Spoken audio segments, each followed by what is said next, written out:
नमस्कार. मी किशोर जावळे. सध्याला महाराष्ट्रामधल्या गावागावामध्ये प्रत्येक चौकात ग्रामपंचायत समोर ग्रामपंचायतचे थकीत करधारकांसाठी मोठमोठाले बॅनर लावलेले आहेत.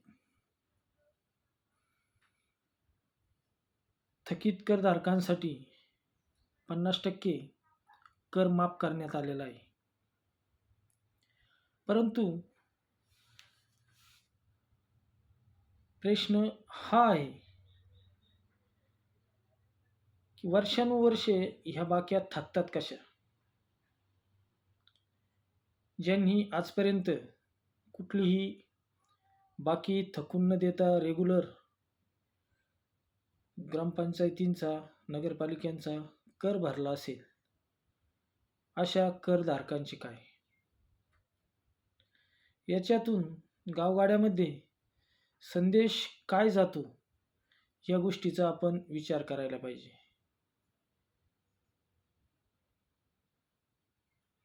गावगाड्यामध्ये जवळपास बऱ्याचशा गावगाडा हाकणाऱ्या सदन लोकांच्याच बाक्या ह्या ग्रामपंचायतमध्ये थकबाकीत असतात.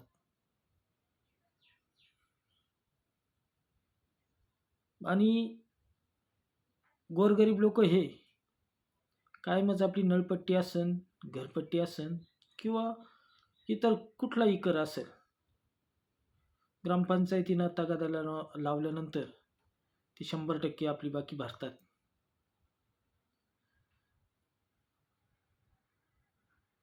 तर ह्या ज्या स्कीम आहे, ह्या एक प्रश्न पडतो, शासन कशा करता काढतंय? मग जर सवलतच जर द्यायची जर असेल तर 100% सवलत दिलेली कधीही चांगली. आजही ग्रामपंचायतमध्ये बघायला जर गेलं तर सर्वात जास्त बाकी ही सदन लोकांकडेच आहे. आता ह्या सदन लोकांची व्याख्या कशी तयार करावी हाच मोठा प्रश्न आहे. हा सर्व जो सावळा गोंधळ म्हणता येईल याला, हा चाललाय हा खूप चुकीचा आहे.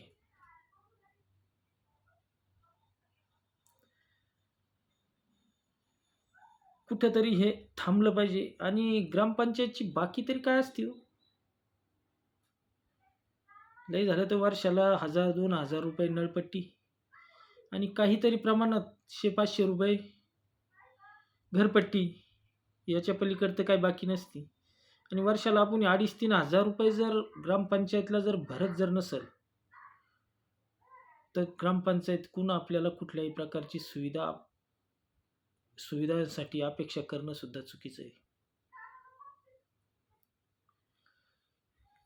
यामध्ये ग्रामपंचायत प्रशासनाची खूप मोठी चुकी असते. दरवेळेस जी सत्ता येते, एक लोकांची मनं दुखवायची नाही, सक्तीची वसुली करायची नाही, त्यामुळे ह्या बाक्या फुगल्या जातात. आणि याचा परिणाम हा गावावर होत असतो. गावामधली विकास कामं थांबतात, अनेक अडचणी येतात. त्यासाठी प्रत्येकानं आपापल्या ग्रामपंचायतची नळपट्टी असन, घरपट्टी असन, ही प्रामाणिकपणे भरलीच पाहिजे. दिवसाला तुम्ही 1000-1200 लिटर पाणी ग्रामपंचायतचं वापरताय. आपल्याला दिवाबत्ती असन, या सर्व सुविधा ग्रामपंचायत पुरवीत असते. इतरही भरपूर सुविधा कळत नकळत ग्रामपंचायतच्या अंतर्गत आपण ग्रामपंचायतकडून घेत असतो. आणि या किरकोळ बाकीमुळे आपल्याला काही वेळेस एखादा डॉक्युमेंट जर ग्रामपंचायतचा जर लागला तर तो वेळेवर मिळत नाही. त्यामुळे आपली धांदळ उडती. आपल्याला 4 जणांच्या पाया पडत हिंडावं लागतं. साहेब तेवढा कागद द्या, पाटील तेवढा कागद द्या, सरपंच तेवढा कागद द्या. पण ऐनवेळेस तो कागद मिळत नाही. त्या कागदाला विलंब होतो. तोपर्यंत वेळ निघून गेलेली असते. यापेक्षा जर प्रशासनाकडून जर वसूल होत जर नसेल,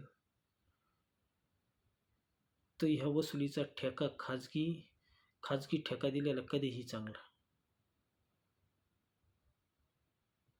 बघा, विचार करा, तुम्हाला काय वाटतंय, व्यक्त व्हा. जय हिंद, जय महाराष्ट्र.